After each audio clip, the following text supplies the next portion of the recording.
mon Dieu. Oui, Hosanna dans des lieux très élevés. Hosanna, Hosanna, Hosanna à toi le roi. Toi qui es assis sur un trône très élevé, Jésus, nous te contemplons. Seigneur, ce matin, nous sommes là pour toi, Seigneur Jésus-Christ. Seigneur, nous sommes réunis en ce lieu parce que tu nous fais du bien, éternel Yahweh. Nos yeux sont tournés vers toi. Toi que nous adorons sans pour autant t'avoir vu, Seigneur. Un jour, nous te verrons, éternel Yahweh. Un jour, nos yeux te verront. Nous te contemplerons, Seigneur. Nous chanterons ce cantique. Gloire à toi, Seigneur Jésus-Christ. Gloire à l'agneau de Dieu. Alléluia. Alléluia. Oui, il est digne de la louange, digne de l'adoration, digne Jésus. Alléluia.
Il est le reçois cette adoration de Dieu, car toi seul tu as mis toi seul tu as dit, toi seul tu as pris le prix à Golgotha.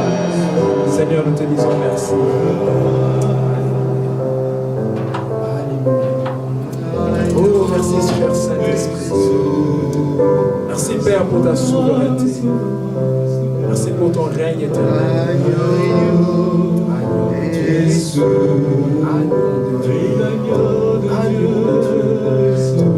Bien-aimé, il est écrit, sentez, voyez combien l'Éternel est bon. Sentez, voyez combien l'Éternel est bon.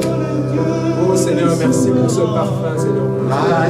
Merci pour ce parfum d'une bonne odeur qui monte à toi, Seigneur Jésus-Christ.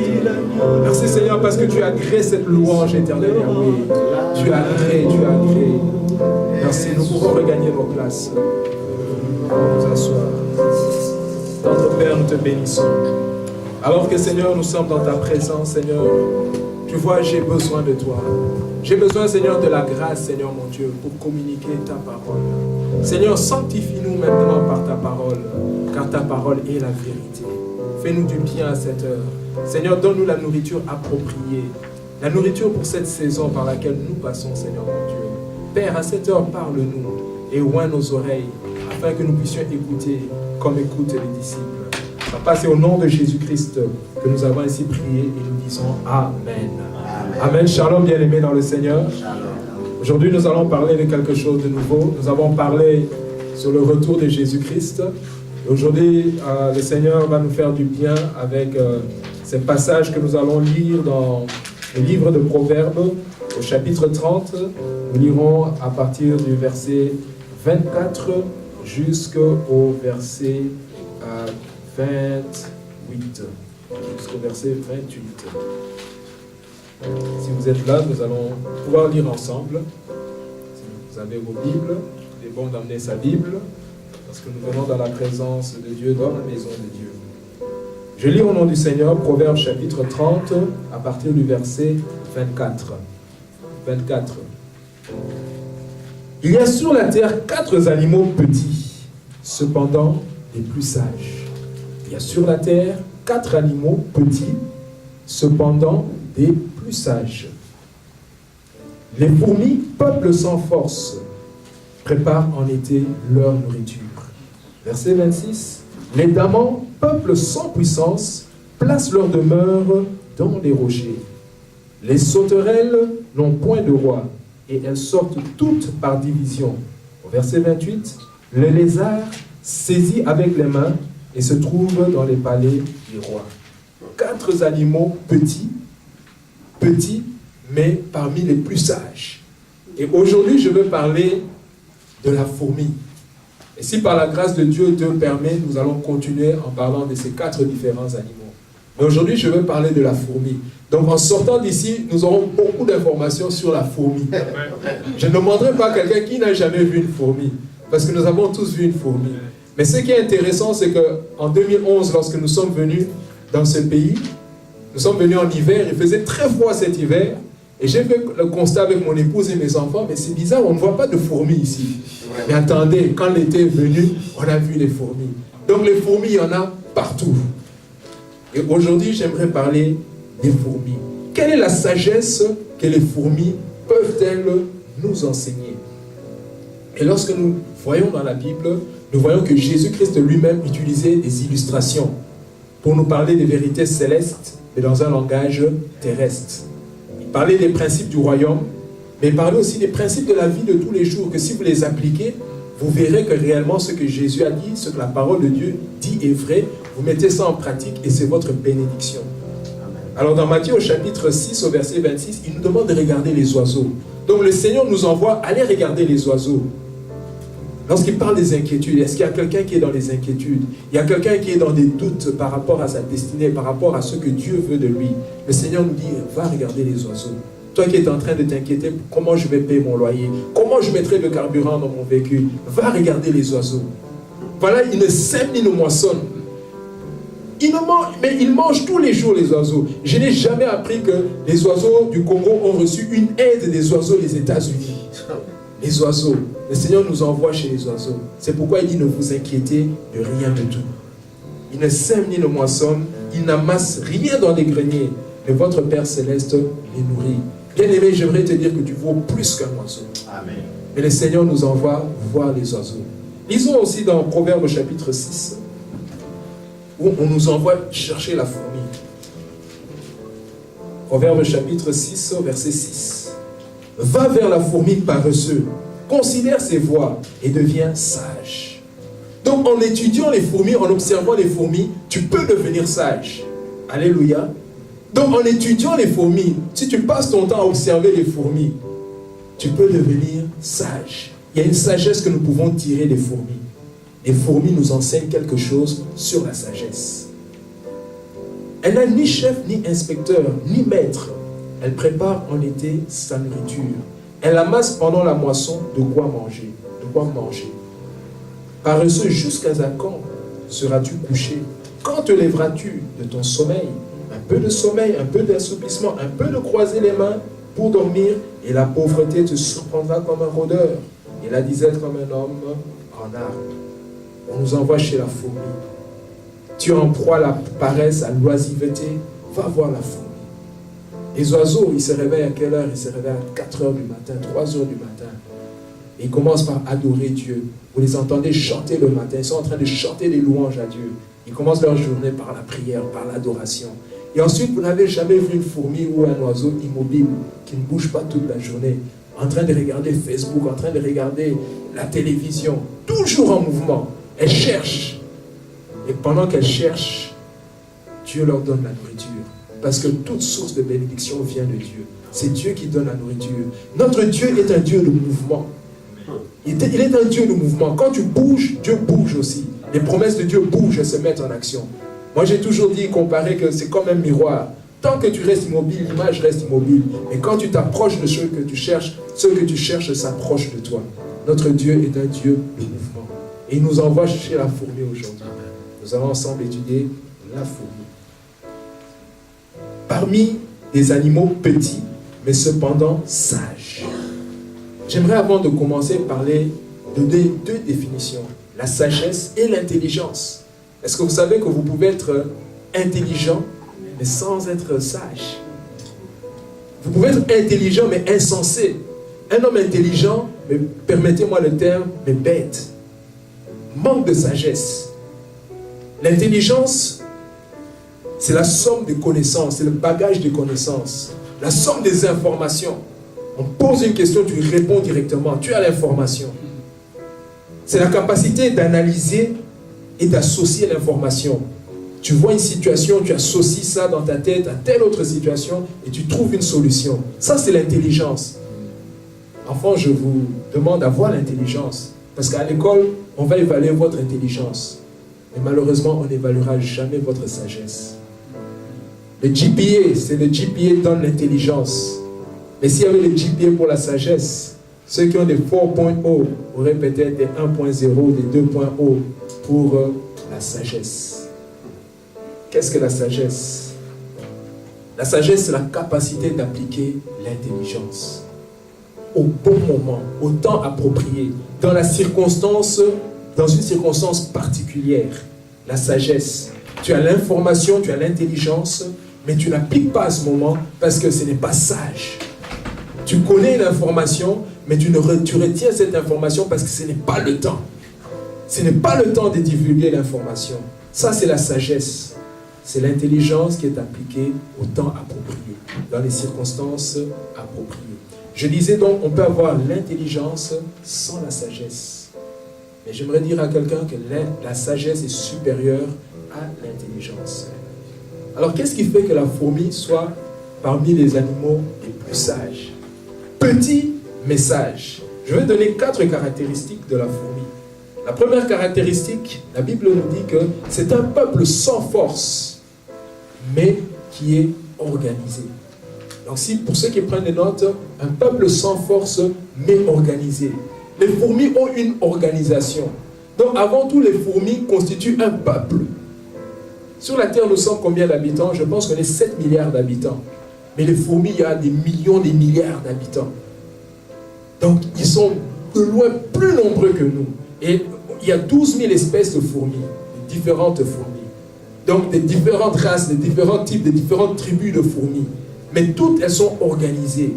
Il n'y a pas une fourmi qui n'appartient pas à un peuple, qui n'appartient pas à une organisation, qui n'appartient pas à un groupe. Il n'y a pas une fourmi qui a un électron libre, qui se déambule librement dans la nature. Chaque fourmi a sa société. C'est un animal social. C'est un animal qui vit en société, la fourmi. Nous voyons qu'il y a des reines, nous voyons qu'il y a des princes, et nous voyons qu'il y a aussi des princesses. Je vois des jeunes filles qui rêvent d'être princesses, mais est-ce que vous savez que chez les fourmis, il y a des princes et des princesses? Il y a une reine, il y a aussi des ouvrières, il y a aussi des fourmis soldats. Chacun connaît son rôle, chacun connaît sa position. Chacun connaît le rôle qu'il a joué. Il n'y a pas une fourmi qui se réveille le matin et qui ne sait pas quoi faire. Qui n'a pas une journée déjà planifiée. La fourmi. La sagesse que nous enseigne la fourmi. On envoie le paresseux chez qui? Chez la fourmi. Pourquoi? Parce que la fourmi, dès le matin, elle sait ce qu'elle doit faire. Et en me documentant, j'ai vu qu'il y a aussi des fourmis qu'on appelle des fourmis thermales. Donc le rôle de ces fourmis, c'est de sortir de la fourmilière, là où elles habitent, pour prendre la température. Et quand elles voient la température, il y a des fourmis, leur rôle c'est d'ouvrir la ventilation pour ventiler la fourmilière, pour réguler la température. Donc pour que la température reste constante pendant toute l'année. Les fourmis thermales. Et lorsqu'il fait trop chaud, elles envoient le signal pour qu'on ferme les portes. On arrête la ventilation. Chacun connaît son rôle. La fourmi. C'est un peuple sans force et qui est organisé. Est-ce que tu connais ton rôle? Est-ce que tu connais le but pour lequel Dieu t'a créé? Jamais on a vu une princesse qui a cherché à supplanter la reine en disant « Je fais un coup d'état, c'est moi qui vais devenir la reine ». Chacun connaît son ministère, chacun connaît ses limites. C'est pourquoi il n'y a pas de division parmi les fourmis. Alléluia. Les divisions viennent du fait que je veux occuper la place de l'autre au même moment que lui.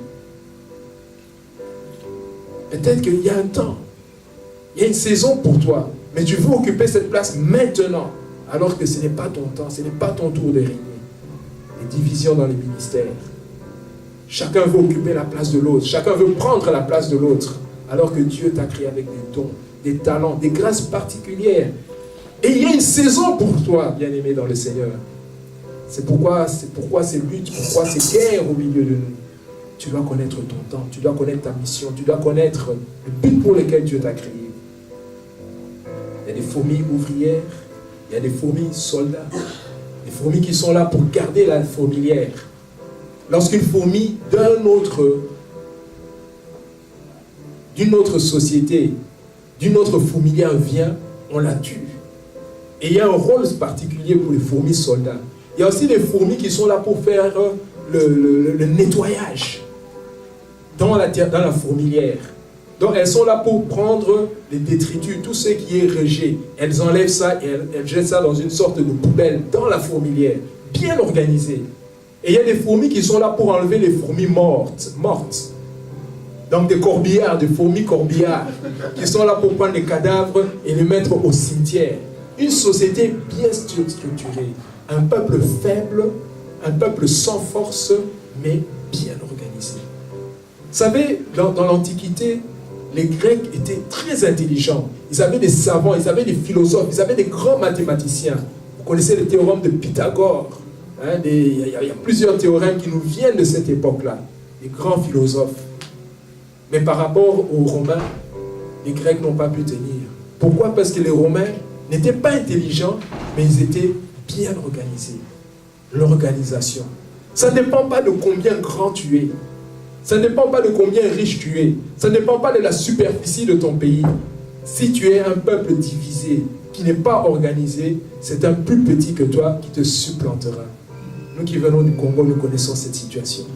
Un petit peut te faire trembler parce que tu es désorganisé. La fourmi, un peuple faible, un peuple sans force, mais organisé. Et dans mes recherches, j'ai été surpris de voir, il y a aussi des fourmis agriculteurs. Ça devient compliqué ça. Le Seigneur nous envoie, il dit, va chez la fourmi. Mais lorsque Dieu te donne un commandement, va chez la fourmi, va regarder la fourmi. La Bible ne dit rien en vain. C'est poussé par le Saint-Esprit que les hommes ont parlé de la part de Dieu. Donc il n'y a aucune portion, aucune lettre de l'Écriture qui a été mise par fantaisie. Lorsque Dieu nous dit, va chez la fourmi, tu vas découvrir des choses chez la fourmi. Il y a des fourmis agriculteurs, des fourmis qui font l'agriculture. Vous savez ce qu'elles font? Elles coupent des fleurs, elles coupent des feuilles. On les appelle aussi des fourmis parasols. Vous avez déjà vu des fourmis qui marchent avec une feuille là? C'est comme un parasol. Eh bien, ce sont des fourmis agriculteurs. Prochainement, quand vous voyez ça, ça c'est une fourmi agriculteur. Alléluia. Amen. Elle prend cette fleur, cette feuille, elle emmène ça dans la fourmilière. Quand ils emmènent ça là, ils ne vont pas manger ça. Ils vont laisser ça se décomposer. Quand ça va se décomposer, il y a des champignons qui vont maintenant pousser. Et ils vont se nourrir de ces champignons-là. Alléluia. Dieu est le créateur de toutes choses. Il a mis même la sagesse dans ces petits insectes. Pendant l'hiver, elles ont de la nourriture à domicile dans leur fourmilière. Des fourmis agriculteurs. Et j'ai été encore surpris de voir qu'il y a des fourmis éleveurs. Des fourmis qui font l'élevage. Un animal qui élève un autre animal. Est-ce que vous pouvez imaginer cela? Des fourmis éleveurs. Elles élèvent quoi? Des pucerons. Les pucerons, ce sont les pincées quoi. Des pucerons. Les punaises. Et c'est dans les arbres qu'on trouve les pucerons. Et qu'est-ce que les fourmis là font? Elles gardent. Les fourmis soldats sont là pour garder les pucerons. Quand il y a un prédateur qui vient pour attaquer le puceron, les fourmis l'attaquent. Pourquoi? Ils protègent leur investissement. Qu'est-ce qu'il fait? Les pucerons, lorsqu'ils mangent les troncs d'arbres, ils transforment le sucre, la nourriture qu'ils prennent en une substance sucrée, qui est un peu comme du miel. Mais maintenant, les fourmis, qu'est-ce qu'elles viennent? Elles chatouillent maintenant le ventre des pucerons. Et quand on les chatouille le ventre, elles sortent, elles sécrètent une substance sucrée. Et les fourmis se nourrissent de cela. Les fourmis éleveurs. Un peuple faible, mais bien organisé, qui est bien structuré. Donc ne dis pas que non, moi je suis faible. Mais c'est un problème d'organisation. Alléluia. Ne dis pas je n'ai pas de moyens, je n'ai pas de ressources. Sois organisé. La Bible dit que la course n'appartient pas aux agiles. La guerre n'appartient pas aux vaillants. Ce n'est pas parce que tu as toutes les armes, toutes les munitions. On peut te mettre à genoux par une petite armée qui est bien organisée. Le pain n'appartient pas aux intelligents, ni la faveur aux savants. Et la Bible dit que tout dépend pour eux des temps et des circonstances. Dieu est le maître des temps et des circonstances. Ce n'est pas parce que tu es grand aujourd'hui que tu seras toujours grand demain. Un plus petit que toi, sage, qui applique la sagesse, pourra un jour te supplanter, prendre ta place. Un peuple sans force, mais bien organisé. La deuxième caractéristique que nous voyons chez la fourmi, c'est que c'est un peuple sans force, mais qui partage sa nourriture. Un peuple sans force, mais qui partage sa nourriture. Bien aimé, le gros du temps que la fourmi passe, c'est de chercher sa nourriture. Comme je disais, j'étais jeune, je ne dirais pas j'ai vieilli, j'ai grandi. Je n'ai jamais vu une fourmi stationnée toute la journée devant Facebook. Je n'ai jamais vu une fourmi toute la journée en train de regarder YouTube. Je n'ai jamais vu cela. Ou bien sur Skype en train de parler avec des fourmis qui sont de l'autre côté. Je n'ai jamais vu ça. La Bible nous dit, paresseux, va chez la fourmi. Elle ne sommeille ni ne dort. Elle ne donne pas du repos à ses paupières en disant un peu de sommeil, un peu de croiser les bras. La Bible dit que la pauvreté te surprendra comme un homme en armes. Un peu de sommeil, un peu de se reposer. Mais la fourmi, elle est toujours en mouvement. Et elle passe le gros de son temps à chercher la nourriture. La fourmi. Un peuple sans force, mais qui partage de sa nourriture.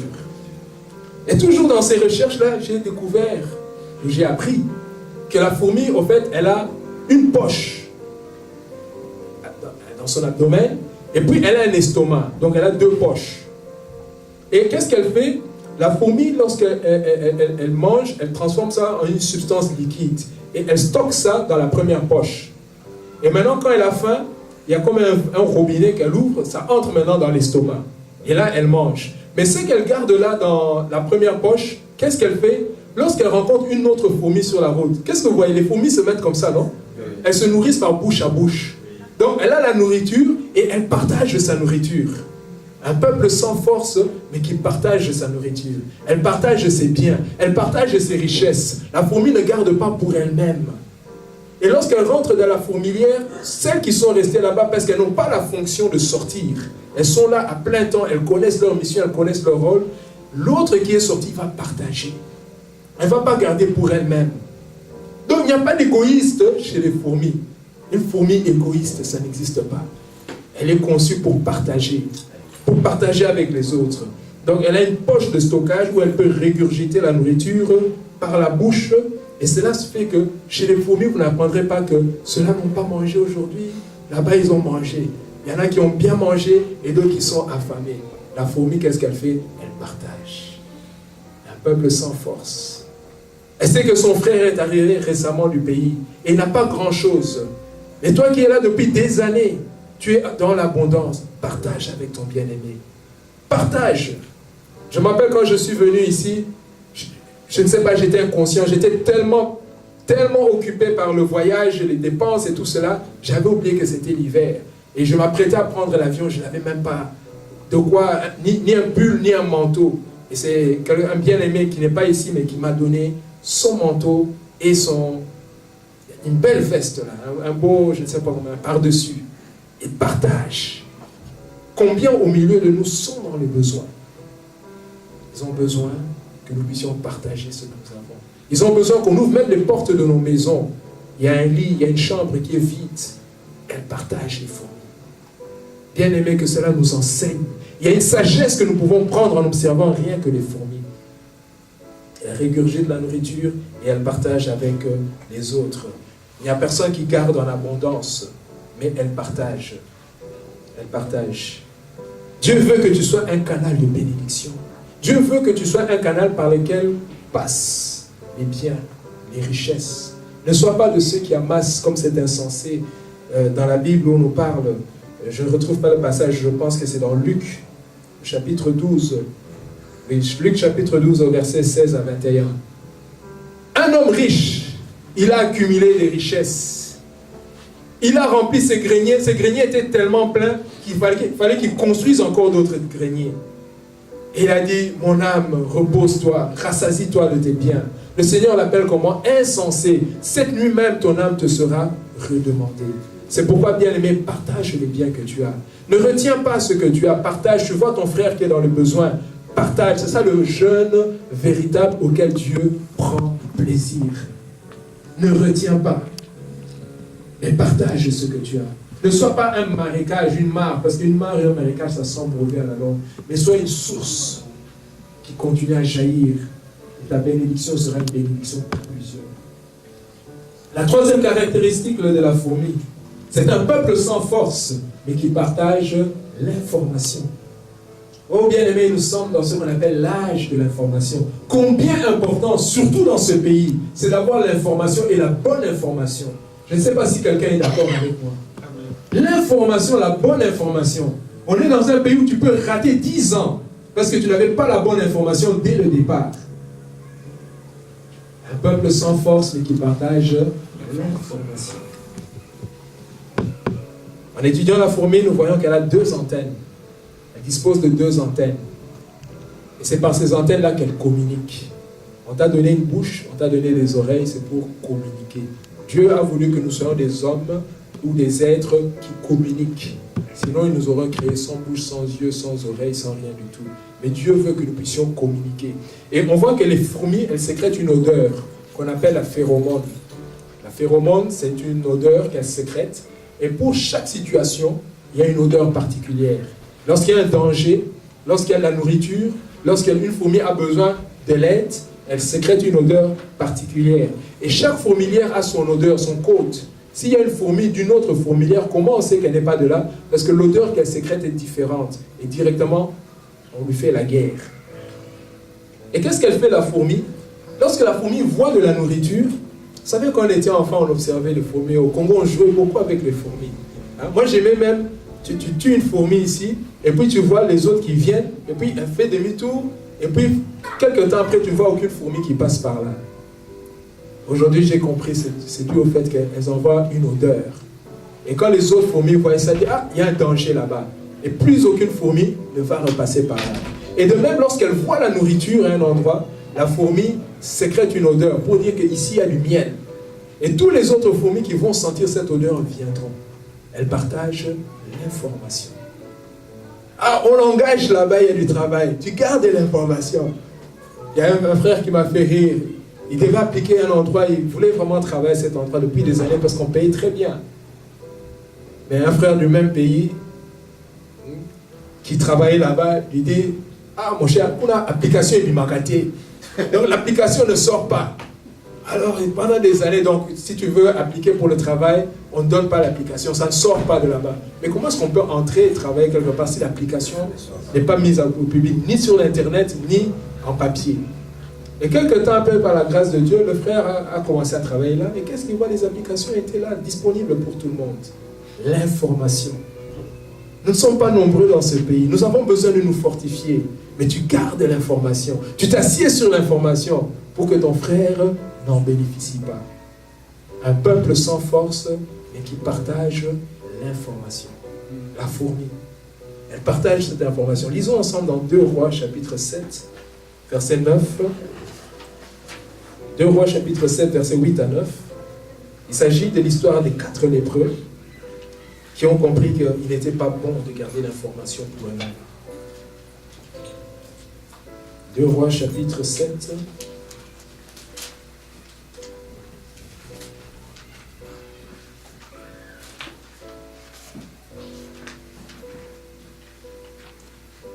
Verset 8. Je lis au nom du Seigneur. Les lépreux étant arrivés à l'entrée du camp, pénétrèrent dans une tente, mangèrent et burent, et en emportèrent de l'argent. Ils sont entrés dans une tente. Samarie était assiégée pendant plusieurs années. Et voilà que l'armée des Syriens a été mise en débandade d'une façon miraculeuse. Dieu a envoyé un ange et il a mis en débandade l'armée syrienne.